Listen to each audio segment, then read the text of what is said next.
collected 5 different life forms from the darkest corners of the universe. Monsters.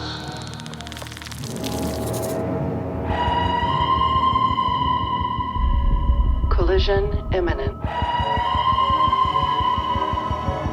Invasive species. Predatory. If we don't lock them down, it will be too late. Beware, spoiler phobes! You have stumbled into A Storm of Spoilers, a podcast currently covering the FX on Hulu series Alien Earth. Back on the titular planet, Wendy is talking to the Xenomorph and notices that Nibs got a teeny mind wipe. That rubs Arthur the wrong way, and he's summarily fired, maybe divorced, and undeniably face-hugged as part of Slightly and Morrow's exfiltration plot. Kirsh is at arbitration, where the Prodigy and Weyland-Yutani teams face off, but also seems very aware shit has hit the fan in the containment lab. This podcast is split into calm and storm sections. In the first calm section, we will only be talking about the first episodes of the series, up to the newest 6th episode of Alien Earth, titled The Fly. Then, after ample warning and at the displayed timestamp in the notes, we entered the storm section, where Neil and I will speculate where the rest of this season goes and how it connects to the wider franchise. Why, hello, I'm Dave Gonzalez, and I'm going to enjoy my week with my audio-visual tracking shut down. And I'm Neil Miller, and I'm just an onion trying to figure out how to take care of a star. And welcome back to A Storm of Spoilers. Before we get started, I have the duties of doing some housekeeping. Of course, you're listening to this on Wednesday. We're back on schedule this week. Shout out to us. You will continue to get Alien Earth episodes for the next couple of weeks as the season winds down on Wednesday afternoons. You can also, sometimes a little bit later in the week, get it on YouTube if you prefer the visual medium. YouTube.com/at Dave and Neil, Da7e and Neil, if you would like to see our faces and facial hair as we do this same version of the podcast. So, subscribe over there, like and comment, do all the things that the YouTube algorithm likes. We appreciate it. If you would like to spend some time with me, I will be back streaming this evening, Wednesday night, around 8 o'clock Central Standard Time at twitch.tv/NeilStradamus. We're going to play some Alien Isolation. I have not had this episode, Dave, wasn't scary enough for me, so I'm going to play a video game that's going to scare me, and that should be fun. We're about halfway through the game, and I anticipate making hopefully good progress and not getting killed by a Xenomorph quite as much this week. We'll see, though. That should be fun. You can also join Dave and I if you want more of our podcast content over at patreon.com/Dave and Neil for more content from this feed, from our mini projects. You can get a very special Twin Peaks rewatch project that we did. We did a Leftovers rewatch. We're doing a Hannibal rewatch project currently. And you also get weekly adventure podcasts, pop culture adventure podcasts, where we're currently in Samurai Syllabus Month. This week we're watching Lady Snowblood. Very exciting stuff. So that has been very fun. You also get access to our wonderful Slack, which is where all of our coolest and most knowledgeable pop culture friends are. So that's it. That's the housekeeping. Here's how you can get in touch with this show. A few of you did. We're going to talk about those here in a second. You can send us a raven, stormofspoilers@gmail.com. Any thoughts, comments, questions, theories, if you'd like. Anything you really want to say about Alien Earth or anything related to this podcast. That's pretty cool. You can also review us on both Apple Podcasts and Spotify. Our rule, of course, is leave us a 5-star rating, say whatever you want. No one said anything this week. We got no new reviews, which honestly makes me even more sad than a negative review, because there's apathy. Apathy is worse than negative energy. So, if you haven't in a while left us a review, do so. It takes like 2 minutes. We greatly appreciate it. It also helps us spread the word about this podcast. Okay. That actually is all of the housekeeping. All right. It is time to move on to the calm. And you want to start with this raven? Let's start with this raven. Let's start with this raven. This raven comes from a frequent listener and occasional writer into our various content that I've been pronouncing Turtale because that's, a fun way to do it.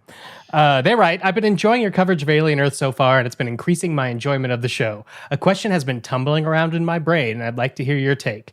The name of the research vessel is Maginot.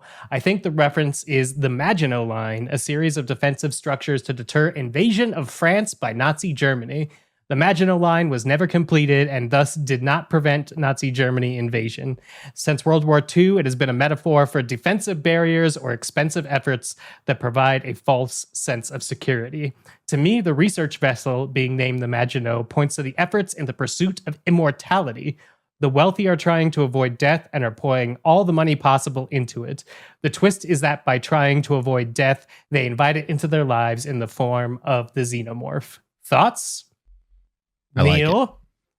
I like it. I hadn't really thought about the Maginot name and what it might be referencing, but this makes complete sense that could be named after the Maginot Line. And I think it's a good point in the sense that it also sort of references what Yutani is trying to do here, right? Which is this idea of like going out to this solar system where LV-426 is and gathering up all of these specimens to study them. For what purpose, right? We have to return to why would you want to capture a xenomorph in the first place and study it? And this being sort of a foundational element of the Alien franchise, which is the capturing of these specimens means more to this company than its employees, its ships, its billions of dollars. It's like the number one priority, and it's like, why?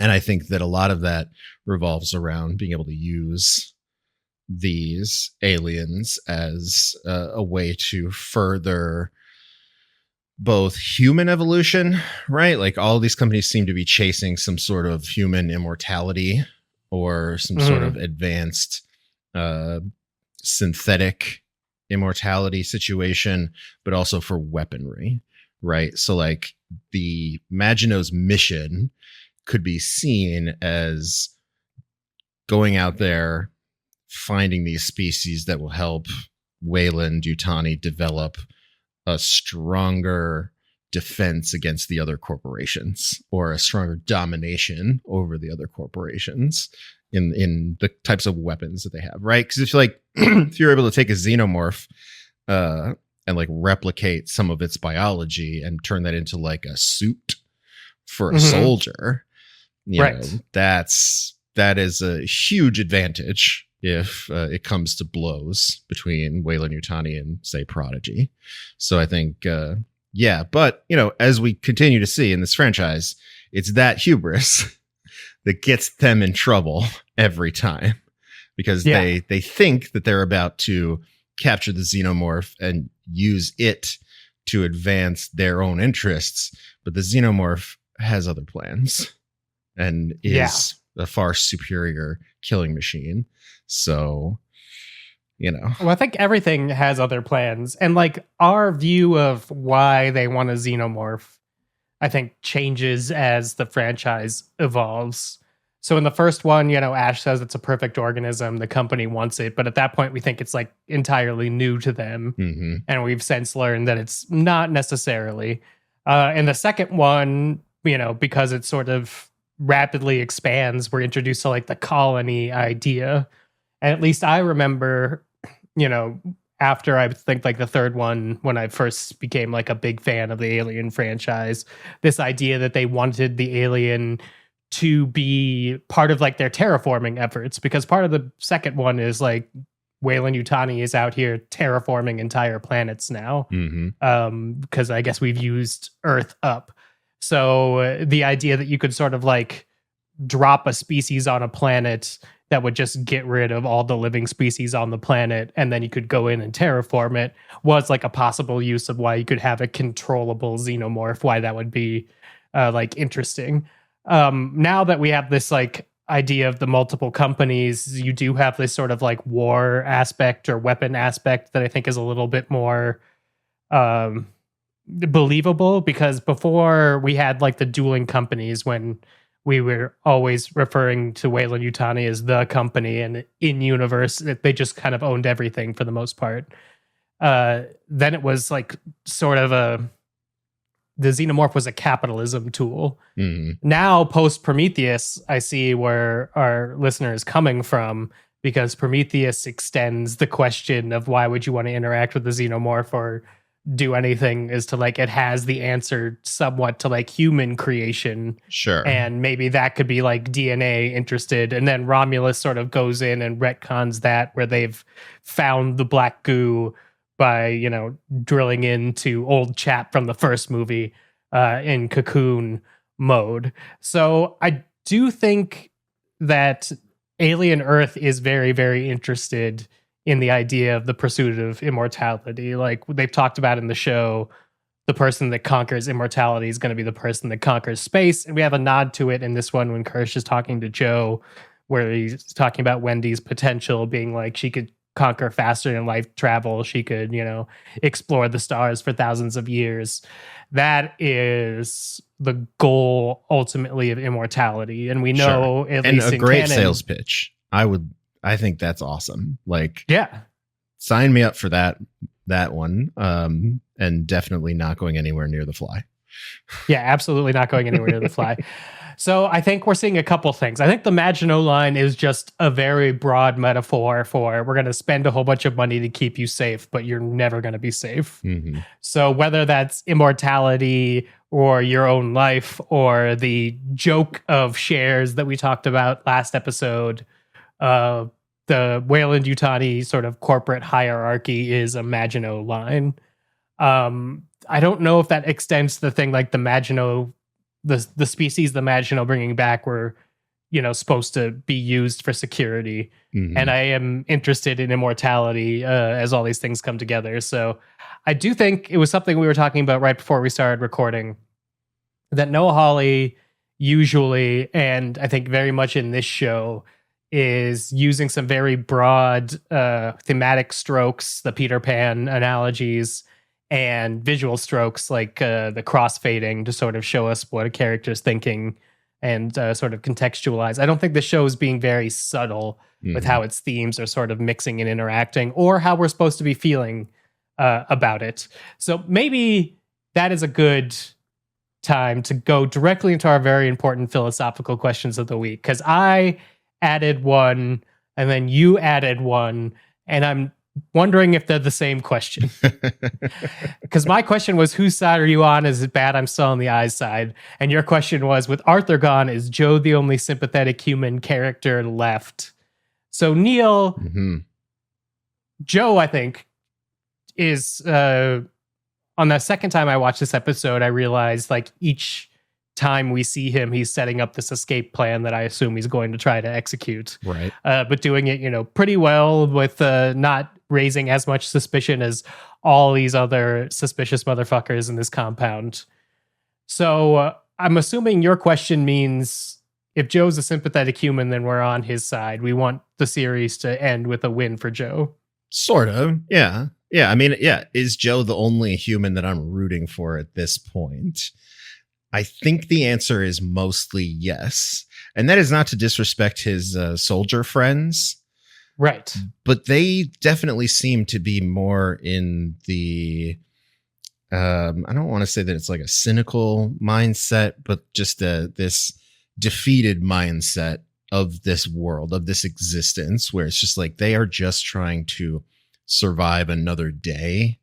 And they are just happy that they like aren't out in space getting killed, or that they are maybe not in New Siam, where we assume there is an outbreak of alien ticks about to happen.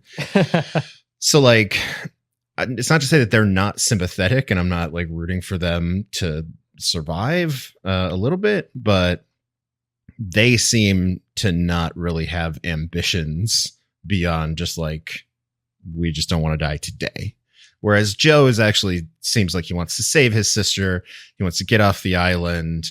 He seems to be the one who is kind of out of place in this world, in the sense that he still has some critical thinking skills. He still seems aware of the human desire for autonomy and the desire to advance your life. Whereas all of the other humans around seem to be fully captivated and fully like beaten down by this system. And I think it actually goes to some of the stuff we were talking about last week, where it's like this world where religion, government, philosophy, science have all been replaced by corporations, and their AI has taken away so much of like human autonomy and human intellectualism. And it's funny because Joe is like the only one who seems like he's thinking about stuff. And so I think that in a sense is what one thing that makes him relatively sympathetic. The employees of Prodigy, even Dame Sylvia this week, they are all making their own beds and will eventually have to sleep in it, I think, right? Like Arthur in this final act of defiance where he helps Joe, kind of that's his last stand, and probably, at least from a TV writing standpoint, narrative standpoint, is what dooms him. Is right. He like does this good deed, and then it's like, oh, all right, well, I don't know if Arthur's gonna make it now. And sure enough, he gets facehuggered like 5 minutes later. So yeah, I don't know if I think it's like, and I don't have a problem with it. This is not a criticism of the show, because in an alien movie and or show, we kind of have to accept that most of the humans are not going to make it, right? Right. The first Alien movie, one character makes it out alive. And never gets back to Earth again. Right. And along the way, some sympathetic characters die, right? Like the guys in the engineering die horribly. But like, you know, a lot of the other characters do really stupid shit that gets them killed. So I think it's like at this point, especially as we barrel down the final couple episodes here, I'm kind of actively rooting for a lot of these humans to get got. Like it's not, I don't really like, I'm not rooting for that Boy Cavalier's number 2. I haven't been rooting for Boy Cavalier at all. Dame Sylvia, she can go now. Like it's rough out there for the humans. And but I will say this episode did a pretty good job of opening the door to me feeling sympathy for when these hybrids get killed. Yeah. You know, because it's like for most of the series, most of the season so far, we've operated in this space where it didn't seem like they were going to be able to be killed. But now that we've learned about the creature number 5, I think the kids are very much in danger. Yeah. No, I definitely, now that we found a fly that eats non-organic material, we have some problems. Yep. But I'm with you. I'm still rooting for the eye. Yeah. I mean, I think even though he's a little shit. Yeah, you were like, this episode wasn't too scary. I have a perpetual fear of like locked doors shutting behind me while I prop them up with one foot, because I do that all the time. Oh, yeah. See, that's something I would never do. Yeah. See, I mean, I would never open that door to begin with. Right. But I'm definitely not leaving it propped up. Like at most, I'm like cracking the door open, sliding that tray in and shutting it very quickly. Right. I will, like, the other thing I do is just like part of my neuroses is every time I'm walking through like a doorway from like one space into another space, I touch my phone, my keys, and my wallet. So if I do, you know, at least lock myself out, I have usually the keys. But I've like done like a full on stretch with my one leg back, sort of propping a door open lots of times. I don't know why. So that part's definitely sympathetic. The part that isn't sympathetic is my mom used to work at a preschool when I was growing up. And part of the fun of that was we would get to have like animals, and we would raise them from like young age to like a normal age, and then they would go to like the preschool so like the kids could watch them and feed them and learn some responsibility. You do not let children feed any animal that could hurt them unsupervised. Yeah. So that's another part of that sequence. But all of that said, I think we were debating, Dave, you're conducting an experiment. Unless you're conducting an experiment to see what happens, and you're not as concerned about whether the child dies. All right, I'll sidestep what I was saying to talk about this, because you're talking about the theory that I've also seen online that door came off a little bit too easily, and maybe it was a test for old Toodles who was aspiring to reach beyond his station. Would be the nice way, I think, of saying that, and therefore had to be part of the experiment for the fly, which eats inorganic material very specifically. Interesting. If he had tried to feed any of those other characters, we would have not been in the situation we're in, probably. Yeah, I guess that's okay. So the theory then is that Kirsh maybe did that, like messed with the little door to like set that situation up. I feel like that's taking it a little too far. Because okay, and we talked about this maybe last week or the week before. No, probably the week before, when we were talking about Slightly's potential plot. Yeah. And the fact that Kirsh has been watching him this whole time and is very aware of what's going on. That Kirsh would let it happen. I don't know if I'm willing to go as far as to say like Kirsh is like setting Toodles up to die, but I was not surprised that he would sit there and watch when shit goes wrong.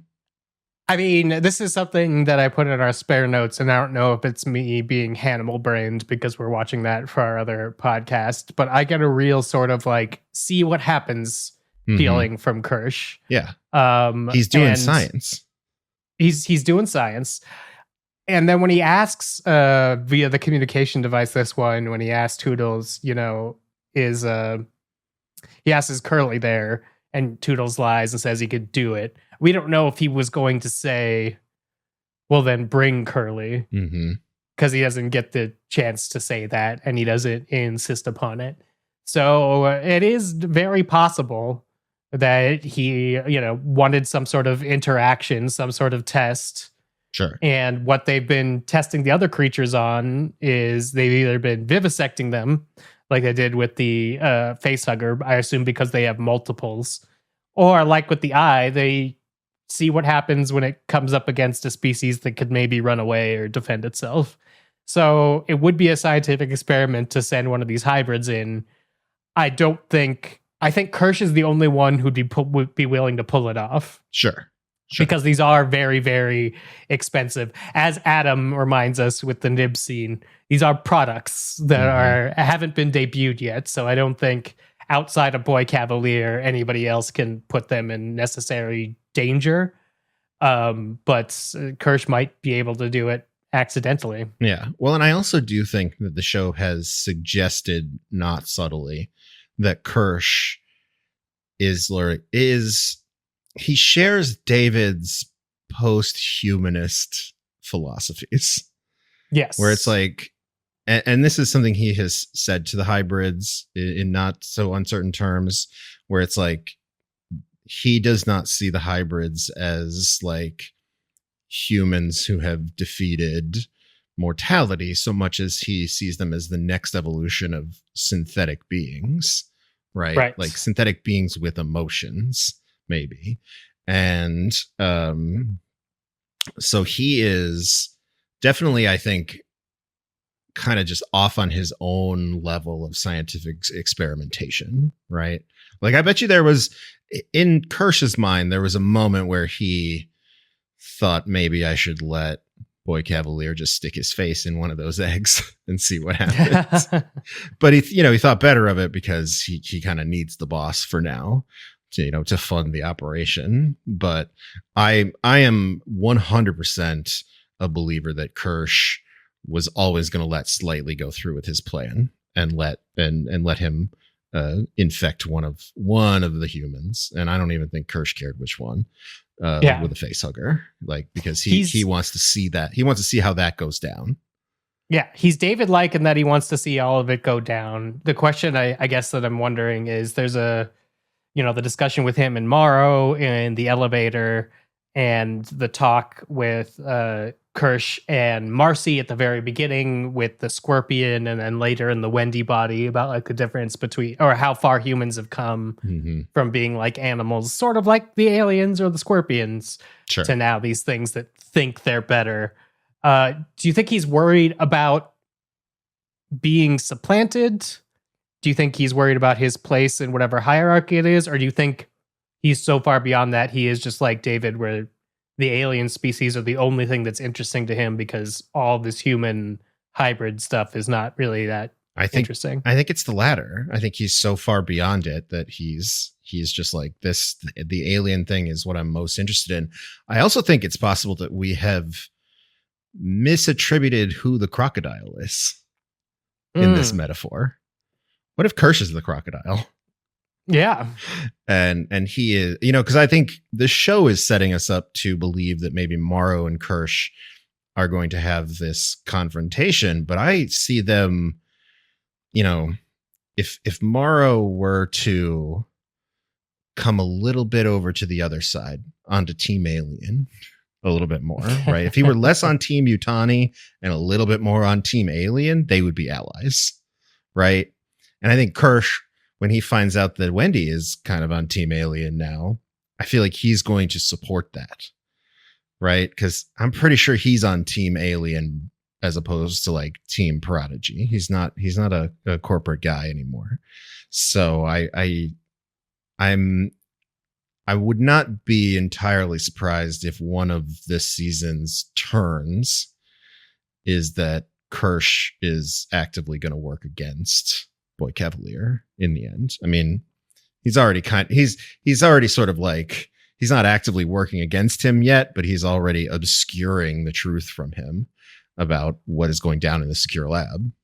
Well, he is also a synthetic, so that means he does have hard programming, which means probably like Ash, he can't harm anybody unless the programming says he could, violate that part of his whatever. Sure. So I don't think he can't harm anybody directly. Well, that's the thing. He can't harm anybody directly. Or if we're going off of Asimov's laws, he can't cause the death of a human by inaction either. So he can't not tell Boy Cavalier to keep his face away from the egg, no matter how much he wants to because of his programming. Although, isn't that what he just did with Arthur? In what way? In watching Arthur get a facehugger to the face? I mean, maybe. He didn't stop it. Arthur's also not dead. I guess that's true. I don't know what the sort of programming is, but I imagine also his programming is specific enough where, like Ash, it's like everybody's expendable. You just got to keep the specimen. Everybody's expendables except the specimens and Boy Cavalier. That's the feeling I get. All right. So he would have to cause a domino effect that gets Boy Cavalier killed in order to have, to actually have that part of his thought manifest. Sure. So that's why I was really interested. His primary boss would have to change. Right. That's where, or Boy Cavalier, gets in the way of him preserving the specimen, and like two high level commands cause him to be able to make that decision. But either way, I was a little bit surprised when Morrow tells Yutani that his plan is sort of to destabilize the facility. Because I was like, I think that's kind of Kirsh's plan. Yeah. Is in order to they're very get rid close of all to his being enemies. on the same page here. Yeah. My thought was like, Morrow, you don't need to do much here, bud. They're going to do that on their own. Well, that's the fun thing is I don't know who's going to cause it, but I'm pretty sure the facility is going to be destabilized in the final 2 episodes this season. They put a bunch of kids in seemingly indestructible bodies and gave them access codes to the secure lab. This shit was always meant to go wrong. The other one that I'm sort of like interested in and why I'm sort of on the eyes side still is it seems to also be observing the scientific method just from inside. And I think because of its multiple interactions with all the different species now, it's a run between it and Kirsh, which one is the actual expert in these 5 predatory species.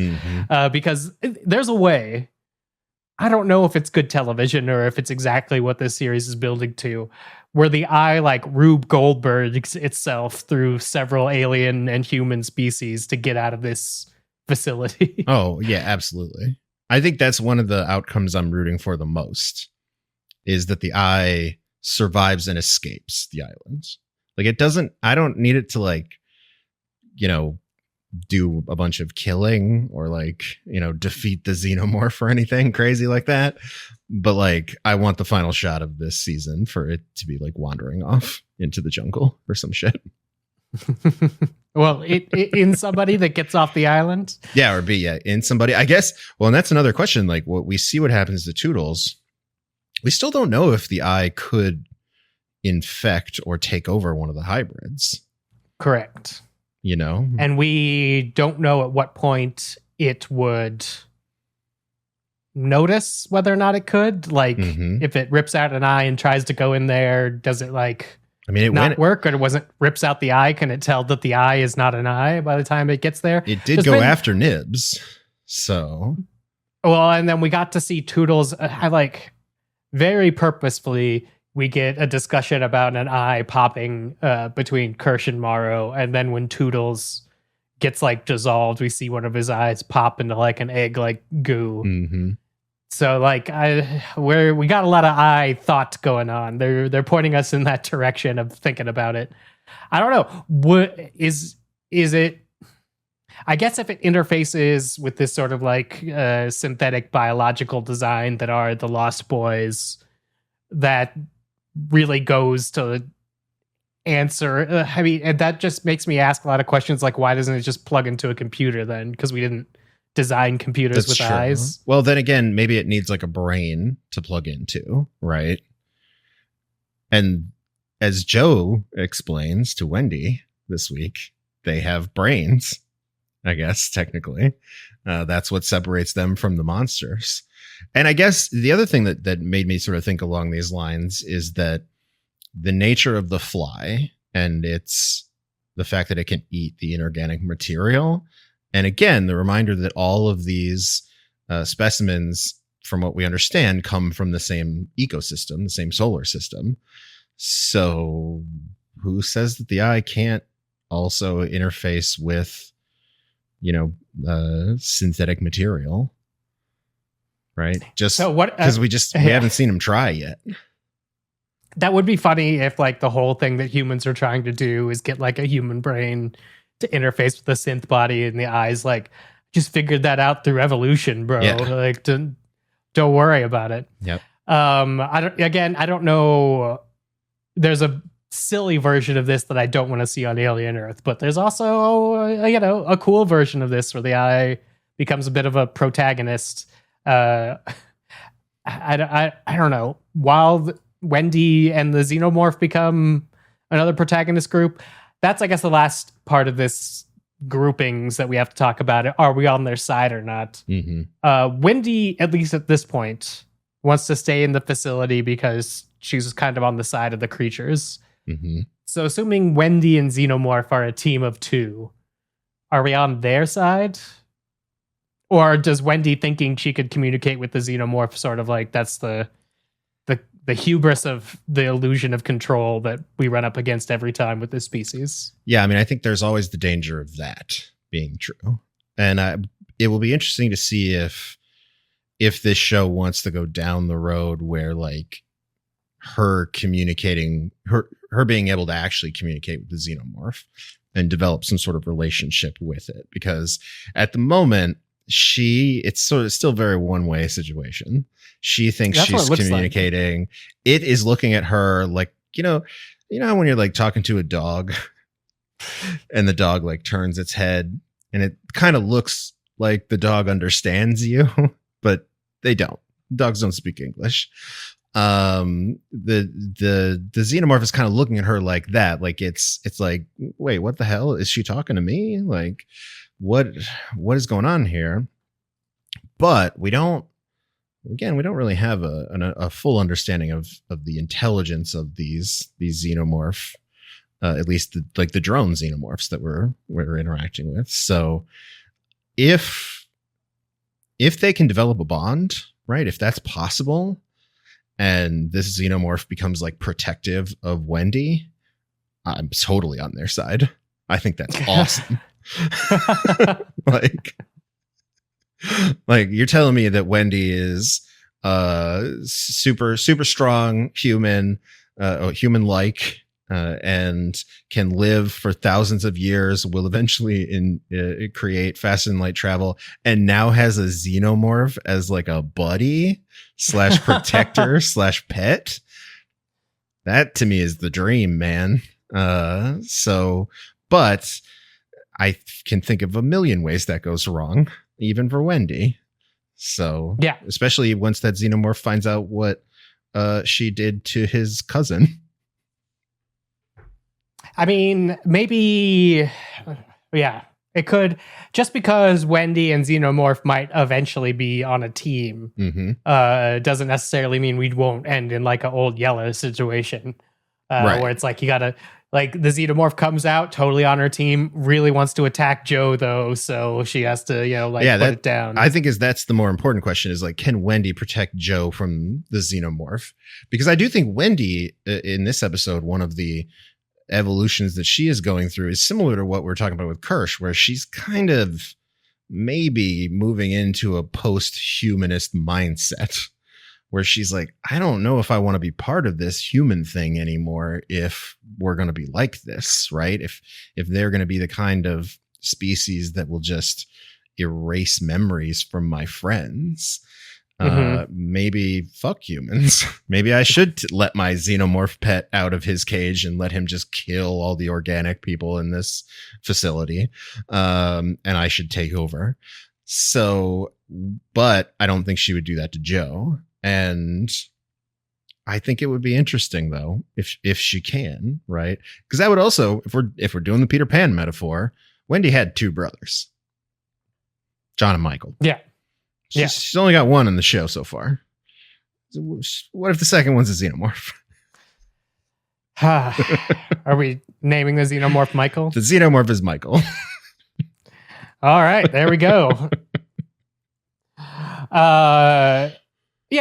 Let's talk about some of these other characters and their interactions with capitalism.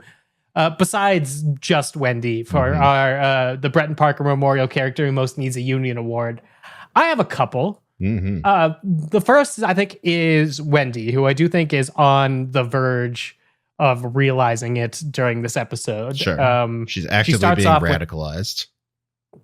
She definitely starts off as like the person who got their first job on the Google campus. And she's like, guys, this is a place of yes. We're not doing any evil. No is the way to do nothing. We got to move fast and break things, which is something that Boy Cavalier sort of paraphrases during the arbitration. But then when she realizes that, like, involves taking your memories and tracking you audio visually and all that, maybe taking I don't know what Wendy's concept of pregnancy is, but taking a pregnancy away from her friend. She, confronts Dame Sylvia, and it looks like she's going to come around and at least think that maybe she should argue that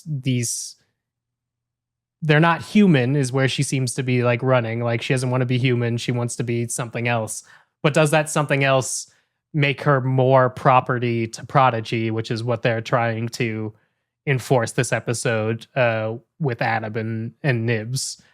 So definitely Wendy. Yeah. I think all the citizens of Prodigy Absolutely. Because when during the arbitration, Boy Cavalier keeps referring to them as like my citizens, but definitely he's the one that gets the billions of dollars in payout to, I don't know, distribute to them in script they can't use outside of Prodigy. The building, it sounds like, is still heavily damaged because the ship is still there. They haven't cleared the ship out of the town. So Citizens of Prodigy, not that we need any more reinforcement, but not in a great place. Yeah. Under this type of rule. Yeah, and again, there might be an outbreak of alien ticks that is about to happen in New Siam. That's pretty rough.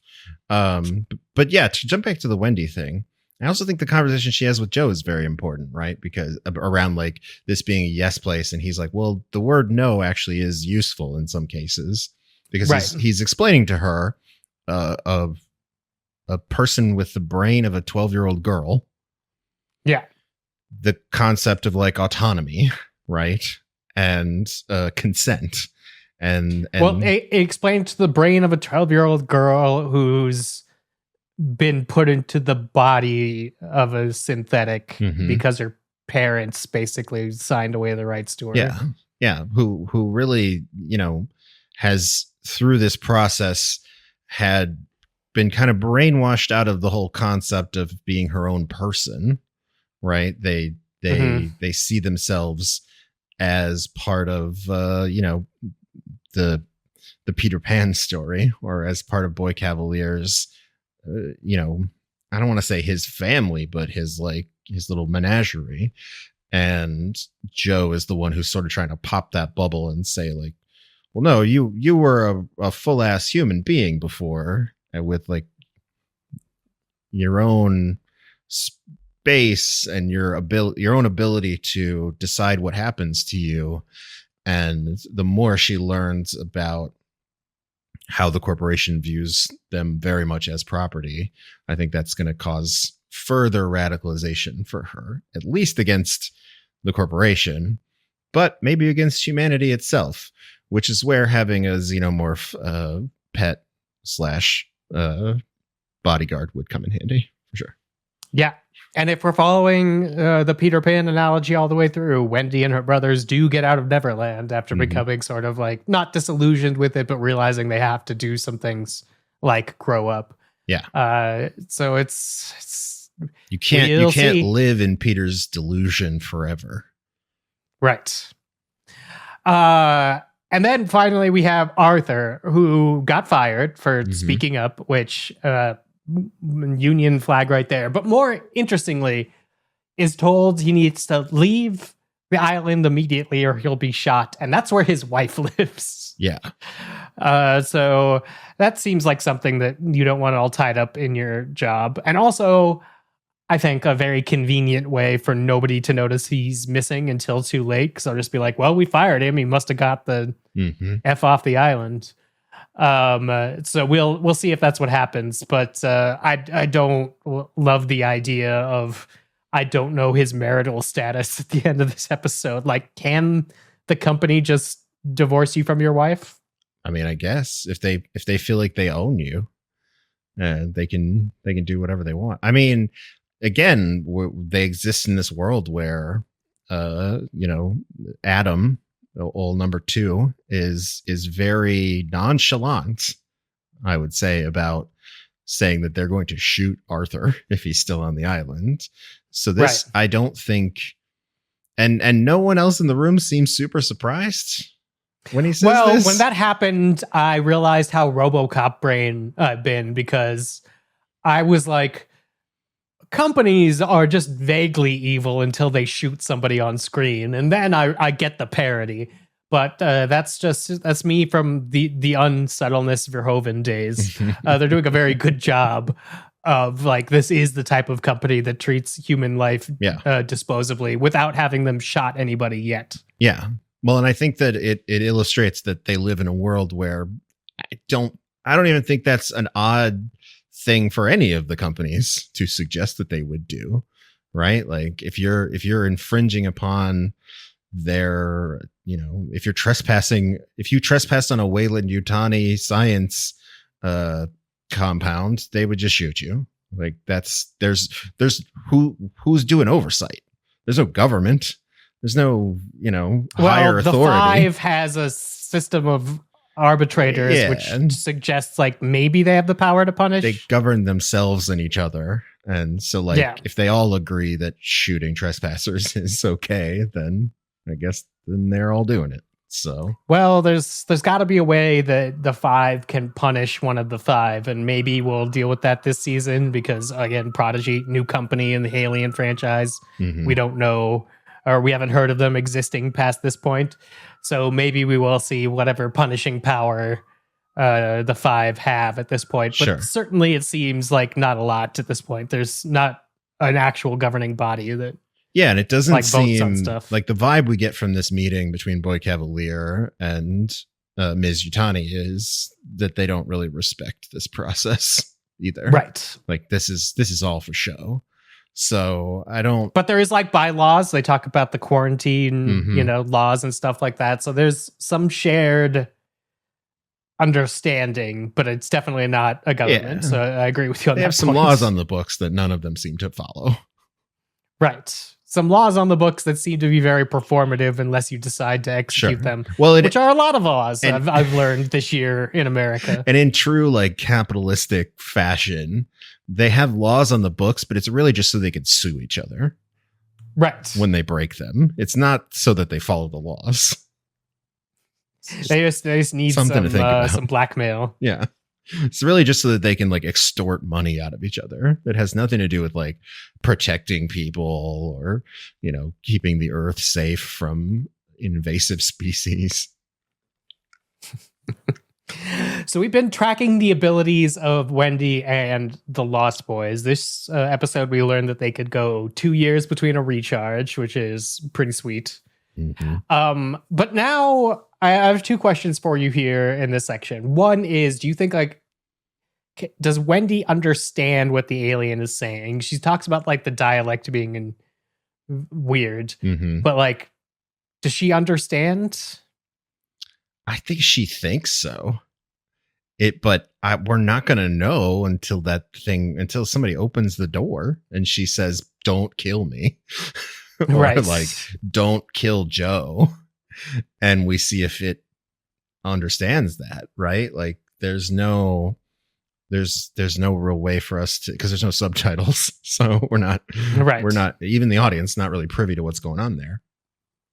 But she does seem pretty sure that she is communicating in a specific way, not just like not like you would communicate with like a duck call. Right. But actually having some sort of conversation. And until we see the actions of the Xenomorph, I don't think we will ever be able to know for sure. But I'm rooting for her. I think it would be awesome. I don't think it bodes well for Wendy surviving very long in this story world, right? Like maybe a couple seasons, because you kind of can't have a character who can talk to the Xenomorph. That is a canon. Right. That's more than a canon bending thing. That kind of breaks it. But unless they're gonna break it, like intentionally, which could also be very fun. What is more executive producer Ridley Scott than being like, "Here's your Alien sequel. It's about something new now." That is true. That's the way it's gone. Ridley Scott's, as much as he is protective of this franchise as like his thing and this thing that he created, and he obviously has had not so nice things to say about the ones he was not involved in. A lot of that is around like how it looks. Right. Not so much about the canon of the like story details. And having interviewed Ridley Scott, one of the more entertaining things about him is that he just kind of doesn't care. Yes. Like he will, if he thinks the idea is going to be interesting, he does not give a shit about keeping canon continuity perfect across all of these movies. He's like, fuck it. She can talk to the alien. Let's go. Let's see where that leads. And I think that's, that's fun. And having Ridley Scott on board with this is what allows Noah Hawley the space to maybe do something like that, to be like, well, Sir Ridley said it was cool. Let's go. Yeah. Now, I think Ridley Scott, the impression I get from him is he is happy to have the rights that he can executive produce this franchise, because that helps him get movies that he would like to be made. If it's a story that he thinks fits in the world, he doesn't really care about what that plot is. He's just like, yeah, cool, that does it. Which is interesting because like Aliens by Cameron and then David Fincher's Alien 3 sort of by accident are like switching what like a genre of a alien film can be, and more towards like trying to straddle that action line. And then Ridley Scott came back and it's like, what if it was more philosophical? And now we have this mix of stuff that can be philosophical, it can be horror, it can be action, and ultimately is making us question what it's like to be human. I bet Ridley Scott's just super happy about that. He's like, yeah, that's great. And then people will be like, well, what about like, this aspect of like the alien life form? And he's like, who cares? You're paying too much attention. I made House of Gucci. You know who you're talking to? Yeah, I mean, this is the guy who let Ben Affleck do that accent in The Last Duel, if you've seen The Last Duel. He's like, I don't give a shit about accuracy. Like some things matter, and for Sir Ridley, I think a lot of them are like, the visual harmony of the franchise, which this show has nailed down, and some of like the thematic elements. But I think that if he feels like Noah Hawley has an interesting story to tell where Wendy can speak the language of the Xenomorph, he's gonna let him go and do it. Yeah. And then my final thing is more of a television writer's question. It has been, I think, since the investigation of the crash that we've seen Wendy reach out of her own body and interact with the Prodigy network. Do you think they're hiding that to build up to like a big moment where she's able to control something she shouldn't be able to control? Because we've spent a lot of time not talking about that aspect of her miracleness, because now she could talk to an alien. Everybody's much more interested in that. Sure. But she's also the only of these hybrids that seems to be able to, I don't know, wirelessly reverse the flow of information. I don't know if they've necessarily been hiding it. It's more kind of like what the other thing you suggest, which is they've been distracted by other things. But it does still feel intentional that they put it in there at the beginning, that to set up this idea that there are other ways in which Wendy is special. And that does feel like something that will come back into play as Wendy becomes more and more disillusioned with her situation in Prodigy. Like, she, for much of this episode, is like, I don't want to leave, sorry, Joe, I like it here. This is a yes place. But by the end of this episode, I don't believe that at all. I believe that she is on a path to go the other direction. And because of what she's seeing happen with Nibs, and I imagine once she finds out about what else happened in the secure lab, she's going to be thinking maybe I should get my newfound second brother Xenomorph out of here before something terrible happens to him, kind of deal.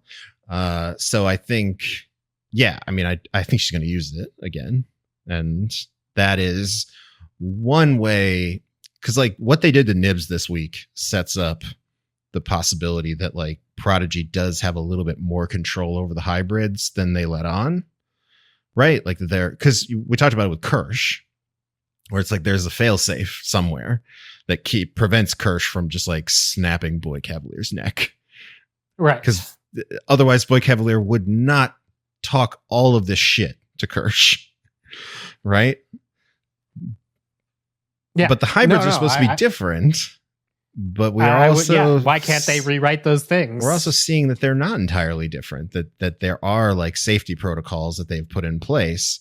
So setting up the fact that Wendy would be able to circumvent those safety protocols feels like a very important story point for the last 2 episodes of this season.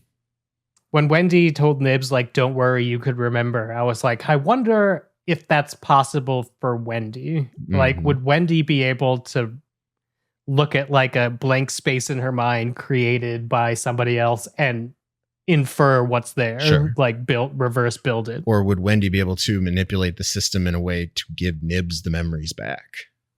Yeah. Interesting questions. All right, Monster Index, big entry this week, maybe titular entry. I'm fine with calling what we've been calling the Wasp the Fly. Sure. You know what I don't like? I don't like its little penis face. I mean, I get why it's excellent creature design. It's keeping like a weird sexual element, but when a little proboscis came out of its ball sack there at the front of its head, I was like, gross. It is funny that this week was the week. I saw a clip going around on Twitter from a deleted scene from Alien Covenant of like the shower scene where the Xenomorph kills the lady in the shower, and it like first it puts its tail like up between her legs to like grab her, and people are like, this is why Alien Earth, it doesn't feel right because it's not as like psychosexual. And I'm like, hey, until you see the little penis flies this week, and you're like, nope, this is exactly the franchise we have been operating in. I mean, it's a cable TV show, so, but yeah, weird. So it's weird creature design.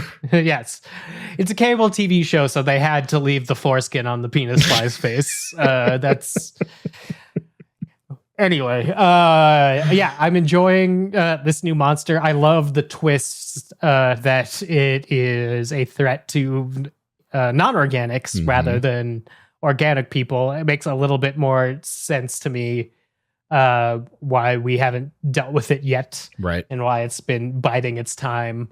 It does sort of interest. It makes it make less sense why Toodles would go anywhere near opening the door to that thing, but he's a child's brain, apparently. Yeah, it does interest me that they have that. I don't know, acid, the thing that dissolves the synthetic tissue into a goop they can slurp up with their penis faces. Yeah. That is an interesting aspect to me. It does seem like they only use it to feed. I don't know how smart they are because it's one of them stopped by a grate when it's going after Slightly. And you would think if it knew that it had like this dissolution of inorganic material thing, it would just spit on the grate. But maybe it's not that smart. Maybe it's just it could smell the inorganic stuff and pukes on it. Or maybe it needs a minute. Like we cut away pretty quickly. So like that's true. I'm still worried about Slightly in there. And I think the most frightening thing is that these things are out now. Yeah. So like, I think that grate might hold them for a time, but I don't think that they're going to be in that secure lab forever. And, I wonder how much longer it's going to take Kirsh and company to get back and whether or not they're going to be able to secure that site again, or whether we've already crossed over to the point where these creatures are going to be running around. Yeah. And this is a creature that is sort of built to get out of a room in a non-organic space. So a whole new additional thing added. It would have been weird if a Xenomorph like destroyed a computer interface because I'd be like, how does it know that one opens the door? It isn't weird if something that eats non-organic material just vomits on everything to suck it up. Yeah. And that causes all sorts of technical problems. And all the red lights turn on all of a sudden. Yeah, I'm into it. You had mentioned before we might have some ticks in New Siam. I have noticed that I don't think have seen them in Prodigy as far as I can remember. Or maybe they have they have the ones that are like in the jar that were full of blood that were just sort of like soaking in the blood. So they have some, but we haven't seen them or any experiments on them or confirmation, as we saw last week, that they might still be on the Maginot Wreck that's in the middle of Prodigy City. I refuse to believe that it is some sort of accident or irrelevant thing that they showed us that there were like hundreds of them on the Maginot, right? Like, no way, man. That whole tower. I don't think Boy Cavalier needs to worry about the building falling down from them removing the ship. The building's going to be clear of people soon enough from those ticks. And then I have a question for you, Neil. Do you think this is the type of fun series that will say, here are 5 species, and then never have the Audrey 2 do anything? No way. Of course it's going to do something. Well, and I also think that whatever it is has to be some sort of escalation, right? Right. Because so far we started with like the baseline being the Xenomorph, and Wendy was able to defeat, as Kirsh reminds us, a full-on adult male Xenomorph with her bare hands. So like that kind of brought the threat level down as far as like, if that Xenomorph got loose in the Prodigy facility there, it's a threat to like the humans. Mm-hmm. But I think even most of the hybrids would probably be able to survive that situation. But everything we've learned about all of the other creatures has sort of escalated the situation even further, almost like these creatures evolved to be able to live alongside a Xenomorph and not die. So I feel like, especially after this episode, now that we've seen what the Fly can do, whatever Audrey 2 can do has got to be impressive. Like, it's got to be fun. And I think it's obviously waiting for its moment, and its moment is coming. So yeah, we'll see. I can't wait to see what it's been hiding. Yeah. I mean, like, maybe it's really tough. Maybe nothing in this show is fully equipped to handle it. Maybe we need like a predator. Ooh, that would be interesting. Wait for the storm, Neil. I also think maybe us not seeing what it does means the eye hasn't seen what it does, which means it could be a potential obstacle for our little eye guy getting out. Maybe. But again, it depends a lot on what it does. They also might come from the same planet, so the eye might. I like the eye might be like saving it. He's like, I know what that thing does, and I'm not going to wake it up just yet. I still like my idea from the first 2 episodes that it reverses into like a Bulbasaur, that there's an animal in there. Hell yeah. And it's not just a plant, but we will have to see what happens. Neil, mm-hmm. Odds of hybridization consent. So here's the thing. Wendy's arc this episode shows a lot of growth. She might be the most powerful thing on the show, if I believe she's capable of communicating with the alien and self-actualizing in 1 hour of television. Yeah. Or in a couple of days of, like living. That actually seems good. Kirsch's description of her being like this infinite creative and inventive and engineering potential person, that seems interesting. Mm-hmm. But you point out a good point. Having a company being able to tinker with whatever you are remembering, and a little bit of your cognition, because it sounds like they turned that down for Nibs a little bit. Yeah, is not a great knob to have on your body machine. Concerning, I don't think, to say the least, especially because, as we're reminded by this episode, the end goal here is to be able to sell this as a product to people, to be like, you can live forever inside of this synthetic body, but like, what's the privacy policy on this? Like, what if your synthetic body needs maintenance, for example, and you have to go into a Prodigy maintenance facility every once in a while and get a tune-up? Who's to say they can't get in there and not only see everything that you've done in your life since you got your new body, but also tinker with your memories, tinker with your cognition, turn your intellectual capacities up and down. Like, that is not great. Also, I wouldn't put it past them to do that shit and not tell anyone. Right. So that makes me less likely. I'm still on board, but I want the Wendy skill set. I don't want the slightly skill set.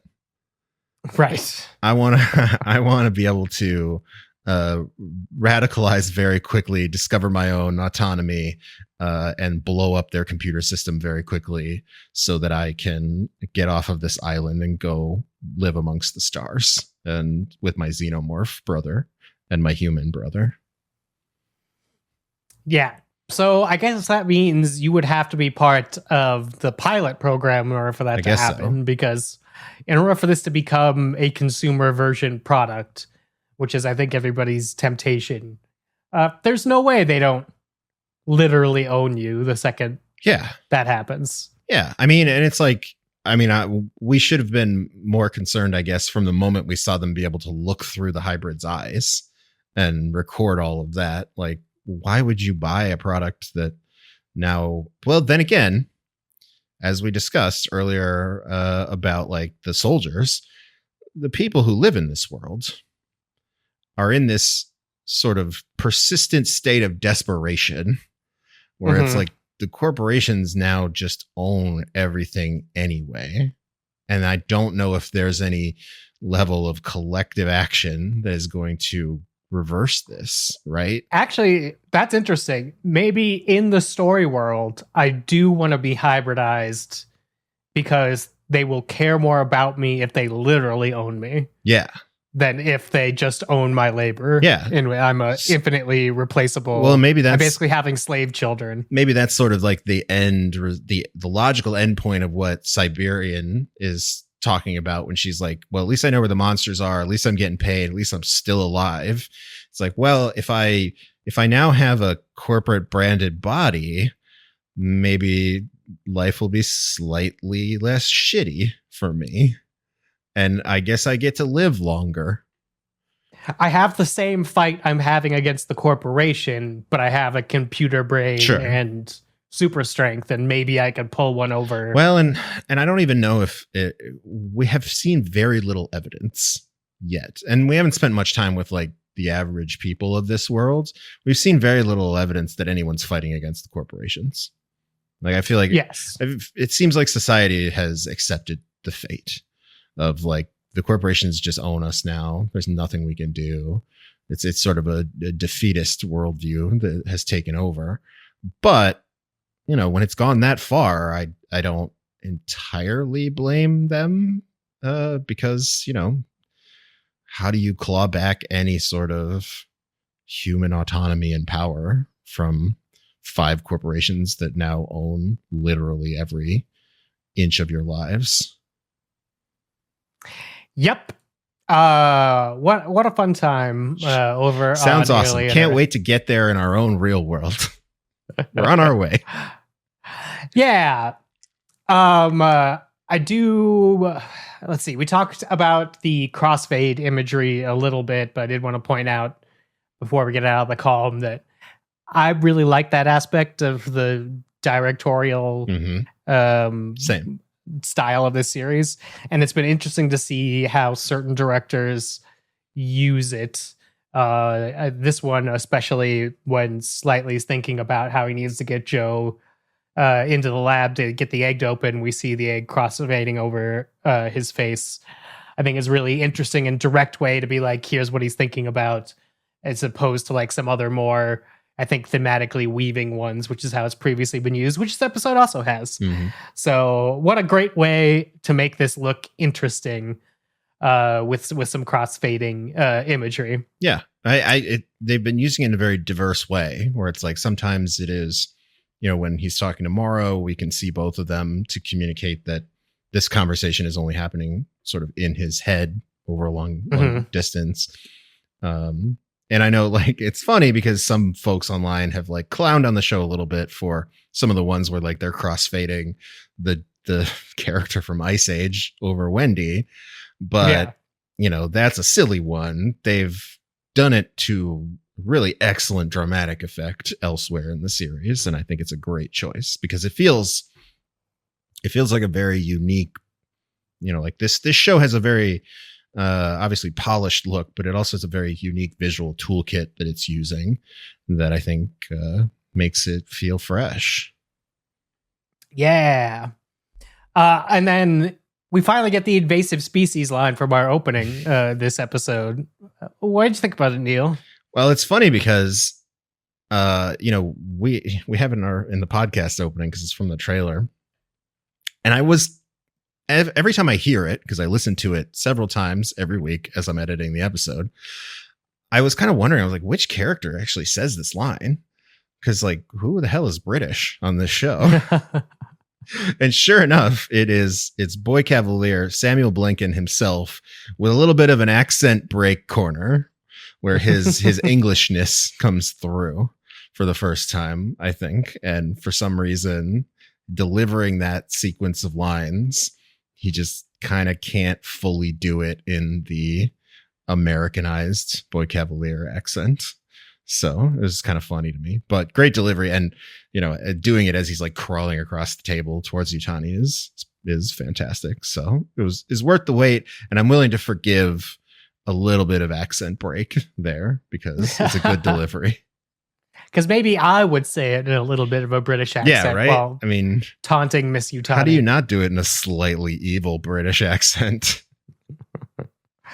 And then our closing hard rock corner this week is Keep Away by Godsmack. I am loving these closing songs because it's just like remembering my youth.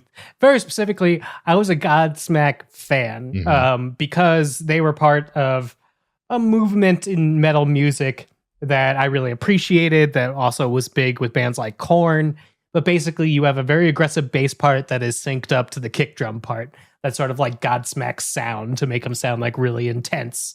But it's also hilarious because the lead singer writes all the song lyrics and is constantly telling people to stay away from him, but also complaining about how alone they are. I just think that's a great subject matter for this band that has this very growly lead singer. So we get Keep Away by Godsmack. It was basically like the single that made them popular. It wasn't their most popular single.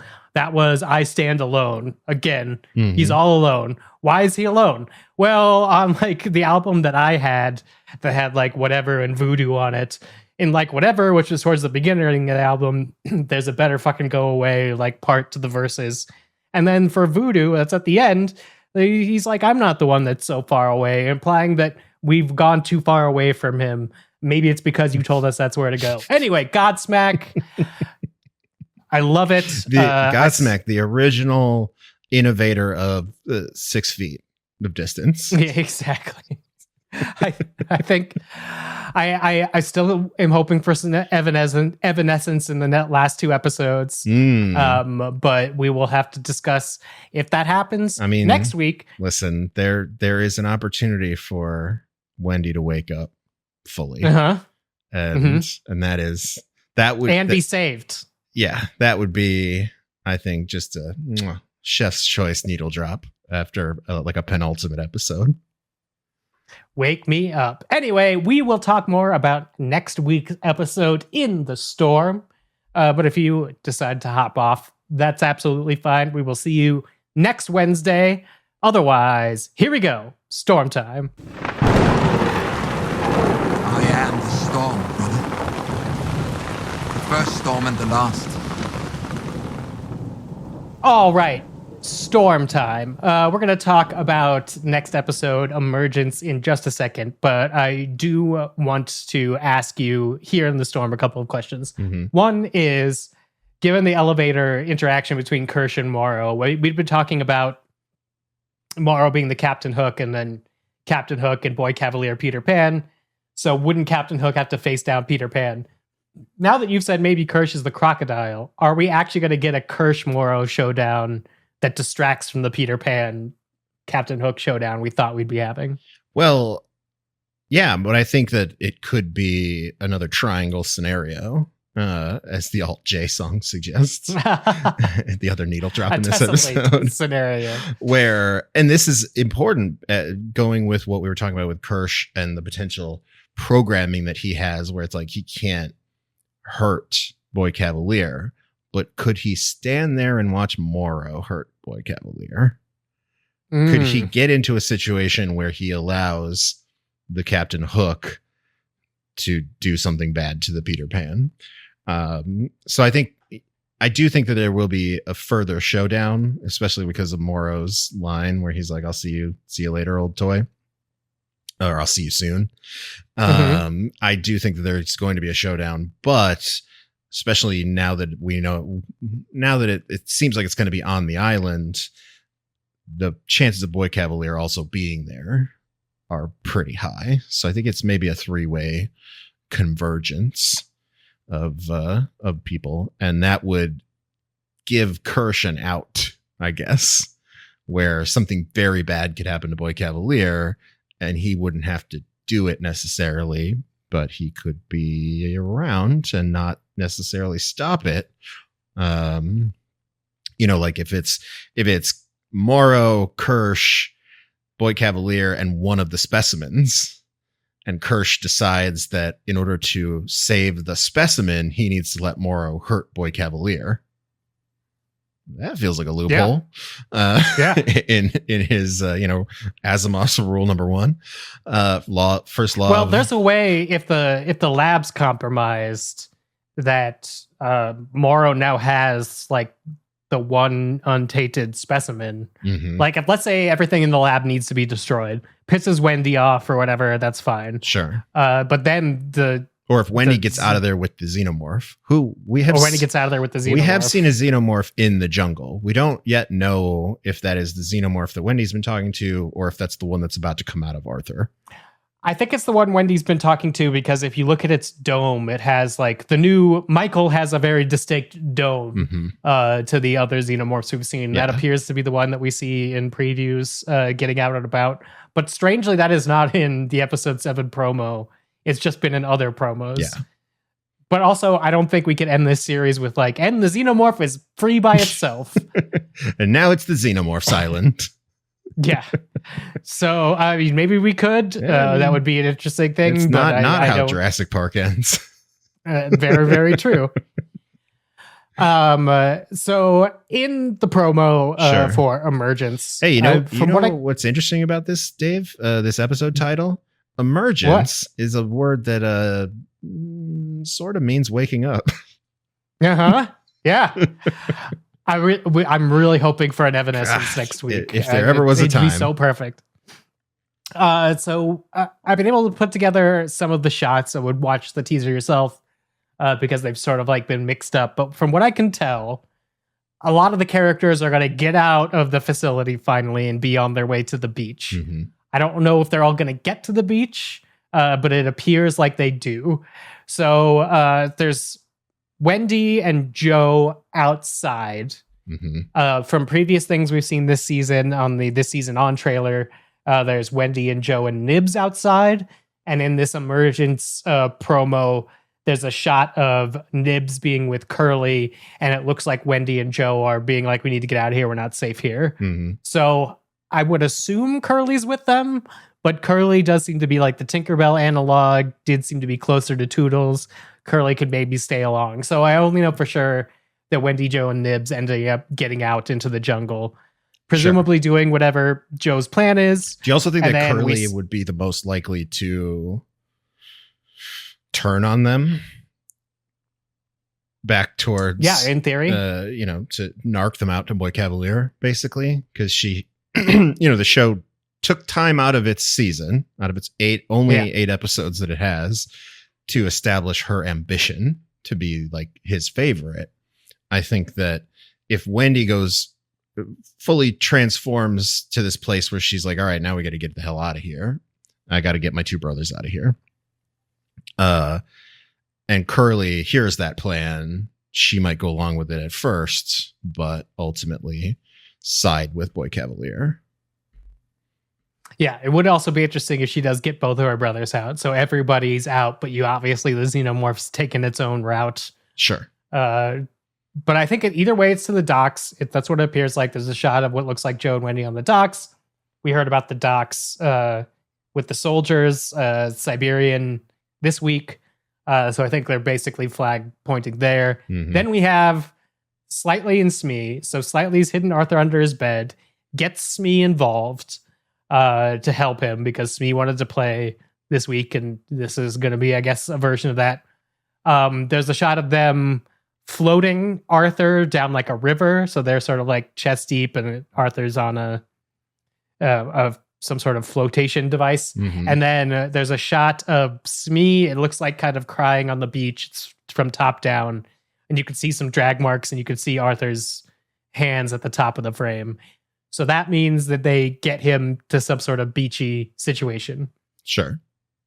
Presumably to meet Morrow. And then the meeting Morrow part, we see some soldiers coming out of the water onto the beach. They're all dressed in black. We saw this episode that the people that are stationed for Prodigy, they're kind of wearing those green ponchos. So I assume this is whatever group Morrow's coming in with, that Yutani's provided them with to sort of take Arthur off the island, which doesn't seem like something that should be able to happen in Alien Earth, given what we know about the canon and whatnot. So it seems like all of this gets everybody outside, but on this season on Alien Earth series of promos, we do have that shot of everybody except all of the hybrids except for Toodles in that cage. And we haven't gotten there yet. So I do think they're thwarted at the end of the promo. Wendy's very emotionally yelling, "What did you do?" to somebody. I assume that could be like Curly. Right. That could be Kirsh. That could be Slightly if they all sort of get together and in that sort of situation. But I do think whatever happens, they get recaptured. And now we know why Toodles wasn't there, because Toodles' face has been dissolved. But I do think that's the perfect reason to bring back Wendy can just unlock the door to that fucking cage. Because they kept her all wired up. Yeah. So I don't exactly know what I want to see in this episode, given it's the penultimate one and given that they have to eventually get caught. Yeah, I mean, so what do you... It does feel like, again, this show has been gently lying to us in its marketing and in what the people behind it have said to us. So my gut instinct on this is that most of this is like before the first commercial break stuff. Like they try to get to the beach, something goes wrong, they get captured, and then something else happens in the episode that we don't get to see yet. Because, it is the penultimate episode. So I'm expecting kind of an all hell breaks loose situation to happen. And I would imagine you would want to end an episode like that in a place where we get some sort of big reveal that moves the story forward in a significant way going into the finale, right? Like, I don't think this is the episode where you start killing off all of the like higher ups of Prodigy just yet. But, let me lay a theory on you. What if they do all of this piece moving around? Like they get to the beach, they try to escape, it goes poorly, maybe Curly turns on them, they get captured again, and then the rest of the episode is about finding some way to escape or get Wendy to the Xenomorph. And we end with the reveal. And this is what I would call a high risk, high reward type of scene, potentially, where we get into a situation where Wendy frees the Xenomorph from its cage, and then she tells it to do something and it does it. Right? Like, all right. Like Wendy's about to try to escape. She's used her abilities to manipulate the system to get back into the secure lab. She releases the Xenomorph. They walk out into the hallway and are confronted immediately by like the soldiers, for example. And she does the little clicky noises and tells it to go after them. And it like gives her a look and then sprints down the hallway and murders all the soldiers. Like, that has a very wake me up. That is a very high risk of being a very silly scene, But I think it also, if you pull it off correctly, and like we get to that point in the series, or that point in the episode where we become so emotionally invested in, or maybe the episode does a lot of work to maybe give us doubt that it's going to work, right? Like maybe it spends some time telling us that Wendy can't actually communicate and control the Xenomorph, but then in the end she can. So it's like a Neo can see the Matrix moment where it's like, oh shit, she actually can talk to this thing, and now we are all fucked. And I think that'd be an interesting place to end your penultimate episode. So I think that could be something that's like buried in all of this footage that we're not seeing, and could help us get to the point where the Xenomorph is outside, maybe for the final episode. Yep. I'm interested in all that. I would say I like all of that. I do think the cliffhanger for this episode has to be something else. I just don't know what it would be. Like, somebody finally gets to Boy Cavalier and hurts him and he bleeds white. That could be one. That could be another one, yeah. Some such thing. It could be really big, like, Morrow does seem to get off the island with like another Xenomorph.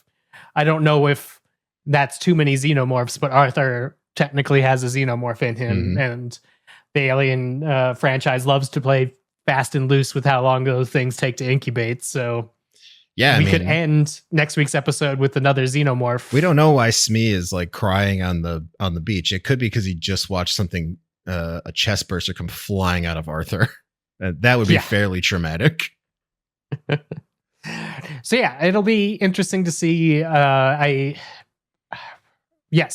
think we're in a good place. Part of me is like, too much of this needs to happen, but I actually don't think that much needs to happen. I just think there's a lot of possibilities. Sure. There's a lot of ways I would feel satisfied, but I am sort of like reaching between the eyeball and what you're outlining. I want them to reach for something stupid and to like hit it really strongly. I want them to try something. I want them to high wire these last two episodes. Yeah, I do. I think, and this isn't like a huge criticism of the show, but I do feel like we've spent a lot of time yarn walling a lot of like fun potential theories that dig into the canon, or like that create this canon stew that would be really interesting. But the show is presenting a slightly more simple story than what we're expecting. But with 2 episodes to go, I still think there's plenty of room for it to have a few really fun twists. Yeah, it's a simple plot, but each turn they take opens up a bunch of fun questions, which I think is ultimately what I want from it, which is why I'm enjoying it so much. Like we being me and my group of friend chat that has recently been added have been debating about like how stupid everybody is, and whether that sort of like an extension of what we were talking about last week, how much capitalism is to blame for those things being stupid. And you know what? All good conversations. Yeah. I see why, since these were the first 6 episodes given to critics and they haven't seen the next 2, that a lot of the thing was like, this is the Andor of Alien, because I don't think it has that depth in the show, but it allows the Alien franchise to expand to that depth. When if you think about it, for like 2 decades maybe, this was just scary monster in space corridors. Yeah. That was what an Alien movie was. So it's fun that Prometheus like we're now expanding the universe in fun ways. Damon Lindelof had to come along and make it this high-minded, philosophical, we got to challenge God and what it means to be human situation. That guy, man. And then finally, with this expanding universe, Neil, are we going to see Yautja in this series? I mean, I still think there's plenty of time. Unfortunately, we still haven't seen any evidence of a Yautja, but I don't think that there's enough time necessarily to bring a predator into this story, but there is enough time, especially if this show, in a similar vein to what you were just talking about, which is every time it, takes a little bit of a turn, it opens up a new pathway to a dozen different storylines that it could tell. I do think there's enough time to hint at like a season 2 Predator appearance, right? There's enough time to tie into that part of the universe enough to get us thinking about how this might intersect with something like Predator Badlands. And then also thinking about how maybe a Predator could show up in a second season. And I think that would be enough for me. I don't need to see like a Predator decloak on this island, and like save Wendy or some shit, or like Morrow to show up with his his team gun. And then all of a sudden, they've got like plasma rifles, or like all of a sudden Morrow like pulls out a communication device and presses a button and a Predator comes flying in or some shit. We don't need any of that. But I still think I would actually like Morrow shows up and a little shoulder rifle pops up with the 3 little dots and just be like, yeah, that's technology they have. Yeah. I would be like, okay, that's fine. Part of his cyborg kit. That could be fun. Yeah. So like just there's still plenty of time for some hint that this show wants to connect to the larger world that includes Predator. I have 2 thoughts about this. One is, if I wanted to get stupid, what's more stupid than here's a Yautja that was there all the time? Yeah.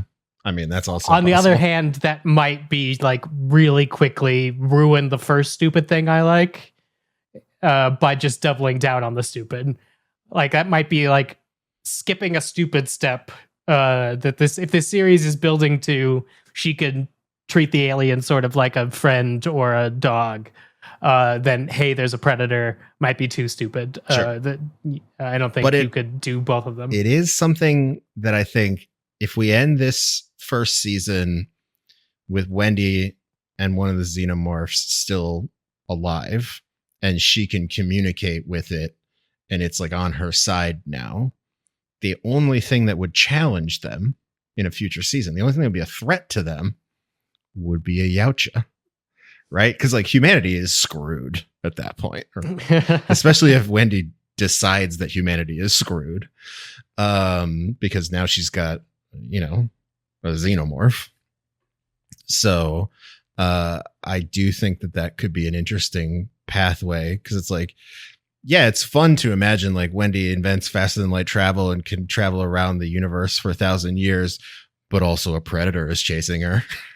I like this weird idea that like Wendy just goes to like a place that's like has an open space to like live with the Predator, and every once in a while the Predator like brings her a cocooned neighbor and she's like, no, bad Predator, and the Predator's like, how do I please you, queen? It's like sitcom. If Wendy can conquer the Xenomorph, that puts her way up the list of like, because the whole Predator thing, their whole society is built around, we need to go kill the alpha killer of the universe, right? That's why they were messing around with the Xenomorph in the first place. So if Wendy is able to control and conquer, quote unquote, a Xenomorph, that I think bumps her up the list as far as like a Predator wanting to show up and take her on. Well, Neil. Just saying. Could be fun. Seems like we are all set up for a penultimate episode of Alien Earth next week. Can't wait to see what it is. Can't wait to debate both the finale and what season 2 is going to be. Hopefully we get some official season 2 words before or directly after the finale. We'll see what happens. But until then, go out there. And you know what? If you could talk to the alien, just make sure he's real nice. Maybe tell him to stay away from me. Yeah.